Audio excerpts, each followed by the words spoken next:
ಖಂಡಿತವಾಗ್ಲೂ ನನ್ನ ಊರು ಸ್ವಂತ ಗ್ರಾಮ ಪಂಚಾಯತಿನ ನಾವು ಒಂದು ಬಿಲ್ಡಿಂಗ್ ಮಾಡಿದ್ವಿ.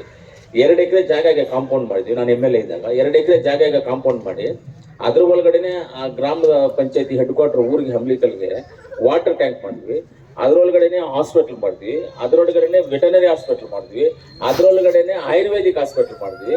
ಆಮೇಲೆ ಗ್ರಾಮ ಪಂಚಾಯತಿ ಬಿಲ್ಡಿಂಗ್ ಅಲ್ಲಿ ಕೆಳಗಡೆ ಬಂದ್ಬಿಟ್ಟು ಏನ್ ಮಾಡಿದ್ವಿ, ಗ್ರಾಮ ಪಂಚಾಯತಿ ಅಧ್ಯಕ್ಷ ಚೇಂಬರು, ಉಪಾಧ್ಯಕ್ಷ ಚೇಂಬರು, ಅದ ಎದುರುಗಡೆ PDO ಚೇಂಬರು, ಸೆಕ್ರೆಟರಿ ಚೇಂಬರು, ಉಪಾಧ್ಯಕ್ಷ ಚೇಂಬರ್ ಪಕ್ಕದಲ್ಲಿ ಬಂದು DYSP ಚೇಂಬರು, ಅದ್ರ ಪಕ್ಕದಲ್ಲಿ ಇನ್ಸ್ಪೆಕ್ಟರ್ ಚೇಂಬರು, ಅದ್ರ ಪಕ್ಕದಲ್ಲಿ ಸಬ್ ಇನ್ಸ್ಪೆಕ್ಟರ್ ಚೇಂಬರು, ಎಲ್ಲ ಆಫೀಸರ್ಸ್ಗೂ ತಹಸೀಲ್ದಾರ್ಗೂ ಒಂದು ಚೇಂಬರ್ ಮಾಡ್ಕೊಟ್ಟಿದ್ವಿ ನಮ್ಮ ಇದರಲ್ಲಿ. ಎಲ್ಲ ಅವ್ರು ಬಂದಾಗ ಅಲ್ಲಿ ಕುತ್ಕೋಬಹುದು. ದೊಡ್ಡ ಮೀಟಿಂಗ್ ಅಲ್ಲಿ ಒಂದು ಮಾಡಿ ತುಂಬಾ ಚೆನ್ನಾಗಿ ಮಾಡಿದ್ವಿ. ಅವಾಗ HK ಪಾಟೀಲ್ ಸಾಹೇಬ್ ಕರೆದು ನಾವು ಇನಾಗ್ರೇಷನ್ ಮಾಡಿದ್ವಿ. ಅವ್ರನ್ನೆಲ್ಲ ತುಂಬಾ ಚೆನ್ನಾಗಿ ಕಾಂಪೌಂಡ್ ತುಂಬಾ ಚೆನ್ನಾಗಿ ಮಾಡಿದ್ವಿ. ಅಂತ ಮಾದರಿ ಆಗ್ಬೇಕು ಅಂತ ನಾವಂತು. ಇವಾಗ ಇದೂ ಒಂದು ಮಾದರಿನೇ. ಯಾಕಂದ್ರೆ ಗ್ರಾಮ ಪಂಚಾಯತಿಗೆ ಇಷ್ಟೊಂದು ರೆವಿನ್ಯೂನ ನಾವು ತಗೊಳ್ಳೋದು ಇದು ಒಂದು ಮಾದರಿಯಾಗೆ ಇರುತ್ತೆ. ಯಾಕಂದ್ರೆ ಇವಾಗ ಒಂದೊಂದು ಅಂಗಡಿ ಎಷ್ಟಾಗುತ್ತಪ್ಪ ಬಾಡಿಗೆ? 2,000.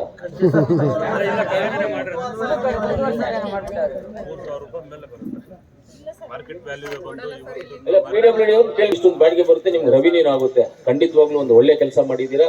ಗ್ರಾಮ ಪಂಚಾಯತ್ ಅಧ್ಯಕ್ಷರು, ಉಪಾಧ್ಯಕ್ಷರು, ಎಲ್ಲ ಸದಸ್ಯರಿಗೂ ನಾನು ಧನ್ಯವಾದಗಳನ್ನು ತಿಳಿಸ್ತೀನಿ ನಿಮಗೆ. ಅದೇ ರೀತಿಯಲ್ಲಿ PDO ಅವರಾಗ್ಬೋದು, ನಮ್ಮ PRD ಇಂಜಿನಿಯರ್ಸ್, HAW, ಎಲ್ಲ ಗ್ರಾಮ ಪಂಚಾಯತಿ ಸ್ಟಾಫ್ ಎಲ್ಲರಿಗೂ ನಾನು ಧನ್ಯವಾದಗಳನ್ನು ತಿಳಿಸ್ತೀನಿ. ಖಂಡಿತವಾಗ್ಲೂ ನೀವು ಇದಕ್ಕೆ ನಮ್ಮ ಕಡೆಯಿಂದೇನೂ ನೀವು ಸಹಾಯ ಏನಾದರೂ ಮಾಡಬೇಕು ಅಂತ ಹೇಳಿದ್ದೀರಾ. ಖಂಡಿತವಾಗ್ಲೂ ನಮ್ಮ ಕಡೆಯಿಂದನೂ ಸರ್ಕಾರದ ವತಿಯಿಂದ ನನ್ನ ಕಡೆಯಿಂದ KLED ಫಂಡಲ್ಲಿ ನಾನು ಒಂದು 10 ಲಕ್ಷ ಕೊಡ್ತೀನಿ. ಅದಕ್ಕೆ 10 ಲಕ್ಷವನ್ನು KLED ಫಂಡಲ್ಲಿ ಕೊಡ್ತೀನಿ.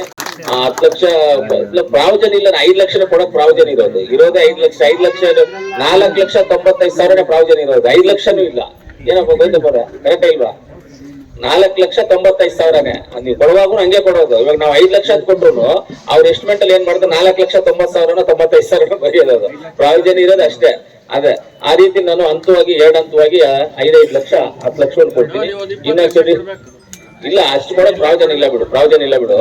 ಆಮೇಲೆ ಮೇಲೇನು ಇನ್ನ ಬಿಟ್ಟಿದ್ದೀರಾ, ಇನ್ನ ಮೇಲೇನು ಏನಾದ್ರು ರೂಮ್ಸ್ ಗಿಮ್ಸ್ ಆತರ ಕಟ್ಟಿನು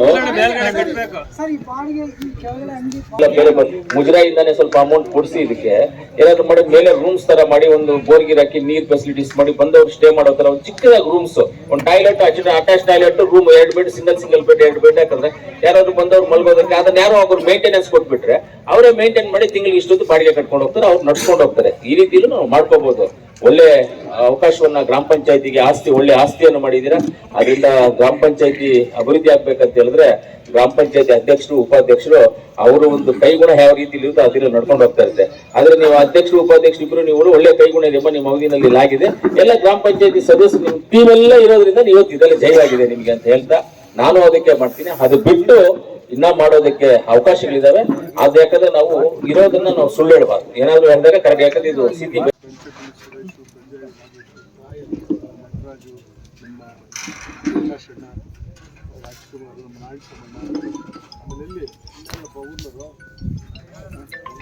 ಎಲ್ಲ ಭಾಗದ ಎಲ್ಲ ಮುಖಂಡರು ಕೃಷ್ಣೇಗೌಡ ಪಾಪ ಮೂಲಕ ಒಳ್ಳೆ ಒಂದು ಊರ ಮಾನ್ಯ ಶಾಸಕರು ಹೇಳಿದಂಗೆ 3 ರಾಜ್ಯಗಳಿಂದ ಭಕ್ತಾದಿಗಳು ಬರ್ತಾರೆ.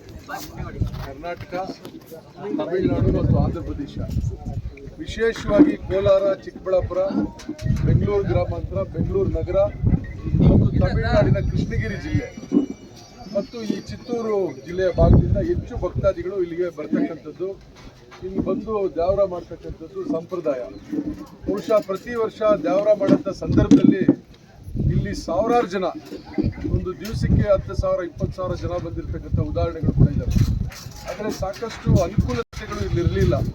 ಪಾಪ ಈಗ ಇಲ್ಲಿ ಹೆಣ್ಮಕ್ಳು ಬರ್ತಾರೆ ದೂರದಿಂದ, ಆಮೇಲೆ ಅವರು ಮೆಟ್ಲಕ್ಕೆ ಬರ್ತಾರೆ, ಸುಸ್ತಾಗ್ತದೆ, ಸಣ್ಣ ಮಕ್ಕಳು ಕರ್ಕೊಂಡು ಬರ್ತಾರೆ.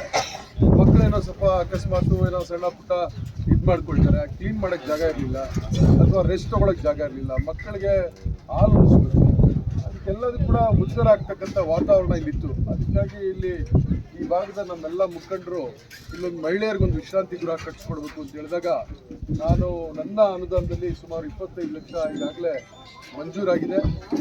ಬಹುಶಃ ಇದು ಈಗಾಗಲೇ ಕಟ್ಟಿ ಮುಗಿದೋಗ್ಬೇಕಾಗಿತ್ತು. 2 ವರ್ಷದ ಹಿಂದೆ ಮಂಜೂರು ಮಾಡಿರೋಂಥದ್ದು.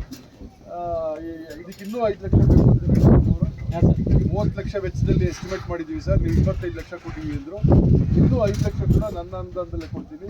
ಅದನ್ನು ಒಳ್ಳೆ ಒಂದು ಮಹಿಳೆಯರಿಗೆ ವಿಶ್ರಾಂತಿ ಗೃಹ ಮಾಡ್ತಕ್ಕಂಥದ್ದು ಮತ್ತು ವಿಶೇಷವಾಗಿ ಶಾಸಕರು ಹೆಚ್ಚು ಆಸಕ್ತಿಯನ್ನು ತೆಗೆದುಕೊಂಡು ಏನು ಈ ಭೈರವೇಶ್ವರ ದೇವಸ್ಥಾನದ ಹಣ ಇರ್ತದೆ ಅದರಲ್ಲೇ ತಾನೇ ಮಾಡಿರೋದು.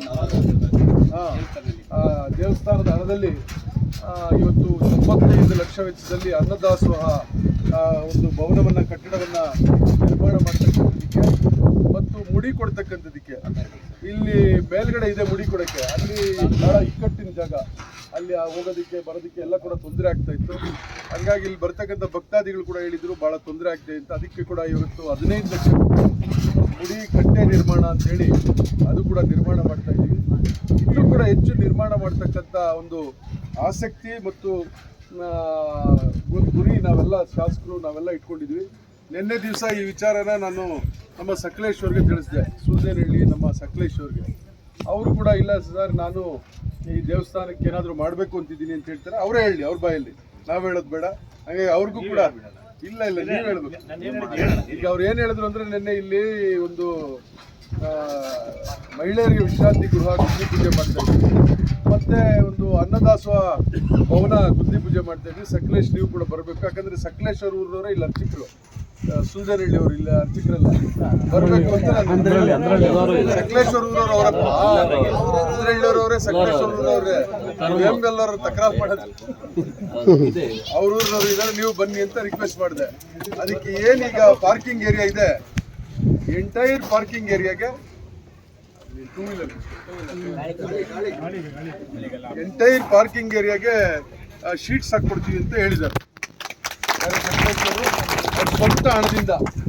ಏನು ಬೇರೆಣ್ಣ, ಈ ಮುನ್ರಾಜಣ್ಣ, ಕೃಷ್ಣೇಗೌಡ, ನರಸಮ್ಮಣ್ಣ, ಈಗ ಈ ಏನು ಪಾರ್ಕಿಂಗ್ ಮಾಡ್ತಾರಲ್ಲ ಇದಕ್ಕೆಲ್ಲ ಕಂಪ್ಲೀಟ್ ಶೀಟ್ ಹಾಕ್ಕೊಡ್ತೀವಿ ಅಂತ ಒಪ್ಕೊಂಡಿದ್ದಾರೆ. ಅದಕ್ಕೆ ನೀವೆಲ್ಲ ಅವ್ರಿಗೆ ಇಲ್ಲಿದ್ದು ಪ್ರೋತ್ಸಾಹ ಮಾಡಬೇಕು. ಅವ್ರು ಬರ್ತಾರೆ, ಇಂಜಿನಿಯರ್ಸ್ನ ಕರ್ಕೊಂಡು ಬಂದು ಕೆಲಸ ಮಾಡಿಕೊಡ್ತಾರೆ.